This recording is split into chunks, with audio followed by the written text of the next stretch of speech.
The rules of global trade just got flipped upside down. And if your business touches imports or exports in any way, you need to stop what you're doing and pay attention. In February 2026, the U.S. Supreme Court dropped a 6-3 ruling that struck down Trump's IEEPA tariffs. Completely. Now, IEEPA, the International Emergency Economic Powers Act, was basically an emergency override switch. Trump used it to bypass Congress entirely and slap tariffs on goods flowing into the U.S. No debate, no vote. Just done. And the court said not so fast. Here's where it gets genuinely wild, though. The U.S. had already collected $287 billion in tariff revenue in 2025. That's a 192% jump from the year before. And roughly $150 to $155 billion of that may now have to be refunded. Think about that for a second. Imagine running a toll booth for an entire year, collecting fees from every single truck that passed through. And then someone tells you the toll booth was illegal the whole time. That's essentially what happened. And that potential refund situation is exactly what you're seeing on your screen right now. But here's the thing. Trump didn't just pack up and go home. He immediately pivoted to Section 122 of the Trade Act, a totally different legal tool that lets a president impose tariffs for up to 150 days without needing Congress to sign off. He started with a 10% global tariff on all imports, then bumped it up to 15% on February 24, 2026. So the tariffs didn't disappear. They just changed their legal clothes. Same disruption, different label. And who was actually absorbing the cost of those original tariffs? U.S. businesses ate 51% of it.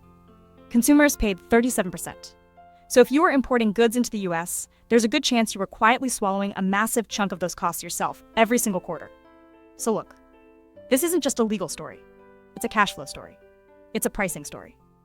It's a how do I plan my business for the next 6 months story. And it's far from over, because next, we need to talk about what this actually means for markets, for supply chains, and for the countries caught right in the middle. So now that the dust is settling, who actually pockets the gains here, and who just got quietly wrecked? Let's get into it. The clearest winners right now: Indian and Asian exporters. And the numbers on this chart tell the whole story. India's effective tariff rate, that's the actual average tax slapped on Indian goods entering the US, has fallen from a peak of 32.7% in 2025 all the way down to 9.1% today. Think about what that means in practice. If you're an Indian pharma company, an IT services firm, or a textile manufacturer selling into the US market, you just got dramatically cheaper to work with overnight. And here's the kicker.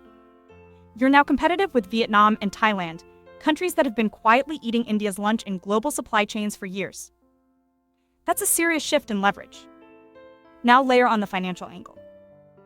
Because tariffs were fueling US inflation, pulling them back is expected to ease price pressures, which opens the door for the US Federal Reserve to cut rates.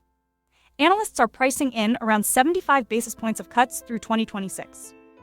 Lower rates lift bond prices and make equity valuations in sectors like real estate and infrastructure look a lot more attractive. Sound familiar? It should. This is almost exactly the dynamic Indian markets rode through 2020 and 2021. Now for the losers. And this one genuinely stings. US companies that spent months negotiating tariff relief deals, making real concessions, shifting supply chains, buying American goods, did all of that for benefits that are now legally up in the air. That's what economists call a sunk cost. Money gone. Can't get it back. And on top of the financial hit, they're now at a competitive disadvantage. Then there's the broader uncertainty problem. When global manufacturers don't know what the trade rules will look like in 90 days, they don't invest, they don't expand. They just wait. And that waiting? It slows growth for everyone. So the scorecard here is genuinely lopsided. And the ripple effects go much further than just the courtroom. So the court ruled, the tariffs shifted. But here's the real question nobody wants to answer. What actually happens next? Because here's the uncomfortable truth. We are not in a stable new normal. What we're in is a 150-day Section 122 window where the current 15% tariff is legally valid, ticking away on a clock. And when that clock runs out, nobody actually knows what comes next. Does Congress step in? Does Trump find another legal lever to pull? Do the courts get involved again? Genuinely unclear. And that uncertainty, that is itself a cost. It delays investment decisions, freezes procurement planning, and makes long-term strategy feel almost pointless. It's like playing a board game where someone keeps changing the rules mid-round. You stop trying to win, you just try not to lose.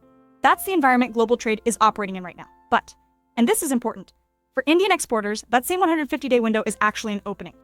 Your effective tariff rate has dropped from 32.7% to just 9.1%. That's not a small move.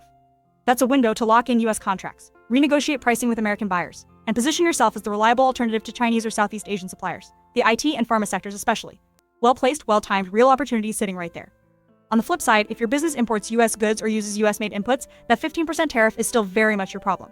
If your supplier hasn't passed that cost on to you yet, that conversation is coming.